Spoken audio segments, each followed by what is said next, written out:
Oh, sige, maraming salamat. Salamat po. Thank you. Thank you po, ma'am. Okay.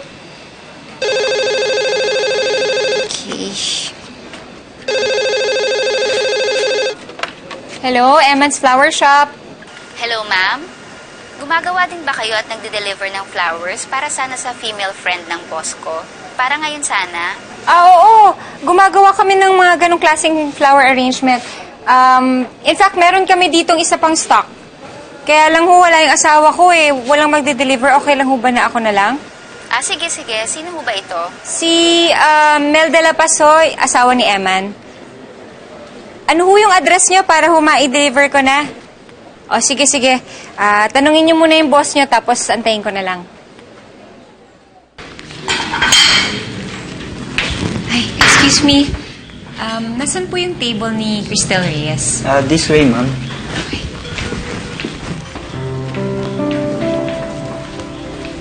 Here's your table, ma'am. Hey, Mel. Tim, ano? Bakit kayo nandito?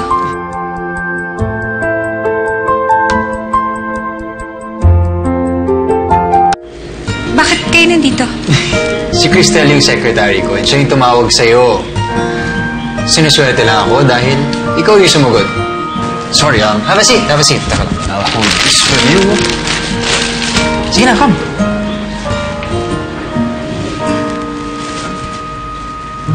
There you go. Okay, at least nakuha mo to.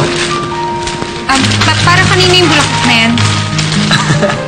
In-order ko nga yan para sa'yo, so please, keep it. Gutom ka ba? Tara. Sandali din, para sa akin? Hindi ba nag-usap na tayo na hanggang magkaibigan na lang talaga tayo? Ano ibig sabihin yan? Mel, bawal ba magbigay ng flowers sa mga kaibigan? Besides, deserve mong makatanggap ng flowers. So please, just say thank you. Please. Okay, thank you. You're welcome. Like I was saying, mukhang gutom ka na, so ito yung menu. Come on, take it. Kahit anong gusto mo, orderin natin. Go lang. I want you to enjoy it. Sige lang, huwag ka mahiya. Waiter. Grabe, ngayon lang ulit ako nakakain ng hindi tinitingnan yung presyo. Kasi kami mag-asawa, kapag lumalabas kami, lahat na lang mura na pagkain at saka bilihin tinitingnan namin. Kasi may budget kami sinusunod eh.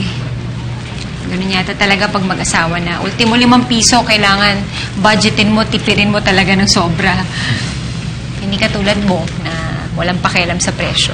Sa bagay, mayaman ka naman eh. Hindi naman. Pero kung ako kasi ang napangasawa mo, edi sana hindi mo na kailangan magtipid. Hoy, teka. Sino bang may kasalanan kung bakit hindi tayo nagkatuluyan ha? Eh, di ba ikaw rin? Tapos ngayon, nahabol-habol ka sa akin na parang aso. Ouch! Kinarma na nga ako, aasarin mo pa.